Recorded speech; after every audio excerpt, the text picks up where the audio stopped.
Urban Artificial Intelligence, strategic thinking media platform. I got some interesting information, man, that I want to talk about today. Something has went viral recently, and it's all good and cool what went viral, but I heard a backstory behind this that I had to investigate, and I found a little bit of something. I don't know. We're going to talk about it, though. We're going to get into it. Allegedly, Jay-Z wanted Drake to be J. Cole's ghostwriter. All right. Now, something went viral recently, and we're gonna get into that. And I'm gonna play the clip of an audio series where J. Cole manager is telling the story. Now, J. Cole has his new audio series. He is gearing up to drop 2014 Forest Hill Drive. I think it's the 10-year anniversary, 5-year, 10-year anniversary. I think it's 10-year anniversary. One of his best albums, great album. But he's gearing up to drop that. It's gonna have more songs, and it's just gonna be like a reloaded version of that. So I'm ready for that too. I don't know if this audio series has to do with the promo of that, but I'm this audio series that he has is getting good reviews, man. People like this.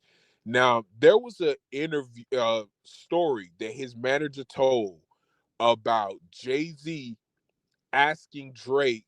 He made a joke about it, like a passive aggressive joke, asking Drake to make a hit record for J. Cole. J. Cole was struggling getting a hit record. And this is all going to be explained in the clip, but let me just give y'all a little bit of backstory to what happened after this, or allegedly what happened after this, or what was happening during this time. There was some conversations on Twitter, or X, formerly Twitter.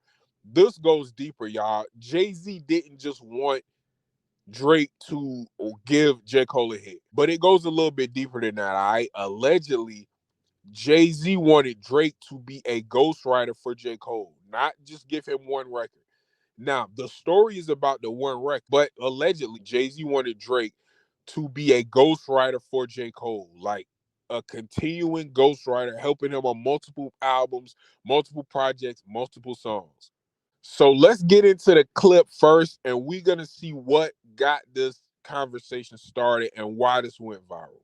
First artist to Jay-Z's Rock Nation. It's a lot of buzz. There's a lot of excitement. But in order to get his debut album out and into stores, he's getting pressure from the label and his label boss, Jay-Z, saying that he needs a hit single so they can build anticipation for this album. And it's a tough time creatively for Cole. It's a lot of pressure. Plus, he's looking around at the other blog era rappers, and Wiz Khalifa got a hit with Black and Yellow. His career's taking off. Big Sean's career's taking off. Kid Cudi's career's taking off. Wale got his debut album out. His career's taking off. And Drake is just killing shit. Then you had the Jay-Z and LeBron James party, and the most embarrassing thing happened. Ibrahim Hamad, Dreamville president, tells this story on The Inevitable. This is the audio series that he has with J. Cole and Scott Laser. And I'm going to read his quote right now. We're having a conversation. Me, Cole, Drake, Future.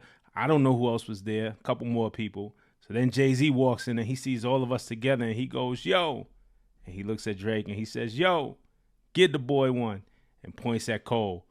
Basically, give him a hit. Then Cole says about him and Drake, mind you, there's a legit competition. Commercially, it's not, but culturally, it's still a competitive sport. I ain't gonna lie, that sounds horrible. And I'm sure Jay didn't mean to embarrass Cole. Cap. I really wanted to play the audio of the manager, Ibrahim, as J. Cole's manager. I want to play that. Yo, let me tell you, Jay-Z is an artist himself. He's not some detached, out of context sucker. It's like, he was sunning J. Cole. Now, when a lot of people heard this, they said, what's the big deal? Drake writes for a lot of people. He wrote for Kanye. He wrote for Dr. Dre. We hear the, I think it was the How to Love reference, some reference that, he wrote for Lil Wayne. So Drake writes for people. Jay-Z asks Drake to give J. Cole a hit. What's the big deal there? Y'all, that is kind of a big deal. Number one, the way that the story was told, Jay-Z did this like he kind of meant to embarrass J. Cole. All right. He meant to embarrass J. Cole. At the time, J. Cole couldn't find a hit. J. Cole didn't have a hit. And J. Cole is a backpack rapper, so he doesn't go into the studio just trying to make hits. Now, he has several hits because he's an extremely talented artist. But y'all know the type of rap that he makes. He's a backpacker. He's really not going into the studio banging his head against the wall all day trying to make hit records.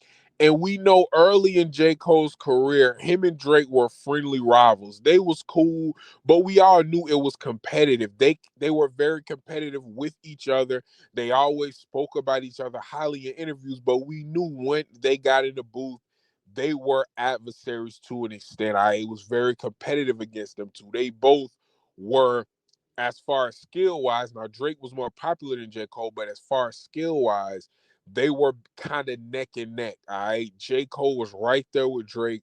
They both were lyrically at the top of the game. Now, it was people who was selling more than them at the time. It was people who was more popular than them at the time. But when it came down to bars in the pen, they were considered elite and at the top of the young and upcoming guys. So for Jay-Z to be at a party and say, "Hey, you need to give your boy one," that's a little bit of weird activity. It's a little bit of asshole type of activity, man. And I can understand why that could have been annoying to J. Cole. And if you remember when J. Cole was first signed to Roc Nation, Jay-Z and J. Cole's relationship has always been kind of distant. I remember it was like a running joke. People always used to say, why does J. Cole and Jay-Z not have more songs? They had the Mr. Nice Watch song, and he was on and J. Cole was on A Star Is Born. I don't really remember any more big time Drake or Jay-Z J. Cole songs. I don't. And that is out of the ordinary for somebody like Jay-Z when they sign a young artist, a young protege. They're usually locked into the studio. And even if it only is temporarily, they usually make a lot of music together at the beginning of the artist's career. Jay-Z and J. Cole never did that. They never were really seen together as much. People were saying LeBron James be with Jay-Z more than J. Cole. All of his artists, all of the people that was doing business with Roc Nation, we were seeing it with Jay-Z. We were seeing him constantly with Rihanna. We were seeing him constantly with his Def Jam people, with Young Jeezy. We had always seen him with Rick Ross. We didn't really see him and J. Cole together. Even when J. Cole was kind of one of the top young rappers, we really didn't see him and Jay-Z together a lot. So the information that I was told about this specific conversation, that was only the tip of the iceberg. Jay-Z was working behind the scenes trying to get Drake to be a ghostwriter for J. Cole. Jay-Z liked J. Cole's style. He liked that he was a backpack rapper. He felt he was talented, but Jay-Z is a flair type of guy. He's more like a Drake than a J. Cole. He wants somebody who pop his shit. He wants somebody who's really not humble like J. Cole. He wants somebody with a lot of jury. And obviously, he was happy with J. Cole. That's why he signed him. He made a lot of money off of J. Cole. J. Cole made a lot of money himself. So obviously, it worked. Everything worked out fine. I'm not saying what they should or shouldn't have done. Jay-Z wanted Drake around for multiple Cole songs, for multiple Cole albums. Allegedly, I don't know if this is true. This is a conversation that I've seen on X. Allegedly, that's why Jay-Z was working with Drake so much early in his career. If you look at Drake's albums, Jay-Z's on the majority of Drake's albums. From Thank Me Later all the way up to Certified Lover Boy, these two guys do music together, okay? And I even remember when Drake first jumped on the scene, I was like, why is Jay-Z working with this dude so much? This is kind of like, it just kind of happened overnight. That's why. And it was at a time where Jay-Z really wasn't doing a lot of features and verses and stuff. He was only rocking with his people. He was doing Kanye verses and he was doing Pusha T verses. That's it. That's it. He wasn't doing a whole lot of other verses. He was doing a little bit of stuff with Khaled too, but that's Roc Nation. That's his stuff. He wasn't stepping outside of his camp to do anything, but all of a sudden, he got on Pound Cake. He got on a couple of other tracks with Drake. He was just getting on a lot of tracks with Drake. And allegedly, from the source that I got, this was a way to kind of butter Drake up, get in Drake's good graces, and get him to assist J. Cole. I think, from what I read, and this is just the opinion, this is not confirmed. What I think is Jay-Z wanted J. Cole, but he wanted him to be like a hybrid type of rapper. He wanted him to have the Drake bops with the backpacker swag and the top tier, hard hitting, deep, thought provoking rhymes with the Drake bops. That is the machine, and that was what Jay-Z was trying to build. And DJ Academics also spoke on Jay-Z looking at J. Cole like that as if he needed Drake.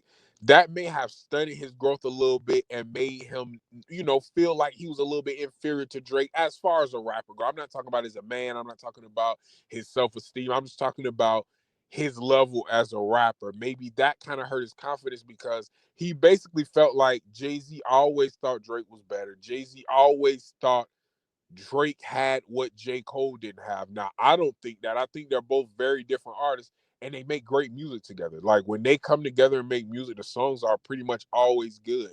I don't think J. Cole needed Drake. You know what I'm saying? I don't think he needed him to Ghostwriter. I would like to have heard it, but as far as him being a permanent plug-in in J. Cole's audio arsenal, no, I don't want that. I want J. Cole. I think everything turned out fine. He did great. But this is just what I heard. None of this is confirmed. And it was on Twitter. It was on X. It was an actual conversation. A quote unquote reliable source did say Jay-Z's plan was for Drake to be J. Cole's ghostwriter. But get in the comments, man. Let me know what y'all think about that. Do y'all believe that? That sounds kind of true? That does sound like something Jay-Z would do. It's a good plan. And you got to remember, Drake was, during that time when Drake was coming up, Drake was writing for people. He was writing for everybody. Right now, it sounds crazy. What Drake gonna write? You know what I'm saying? Right now, it sounds kind of, out of the ordinary. But at the time, that probably could have happened. That's something that really wasn't far-fetched. I think Jay-Z wanted Drake to kind of be a permanent writer, or at least a long-term writer for J. Cole. That don't sound too far-fetched, man. But y'all get in the comments. Did Jay-Z want Drake to be J. Cole ghostwriter, man? Urban Artificial Intelligence, strategic thinking media platform. I'm gonna see y'all in the next one. Peace.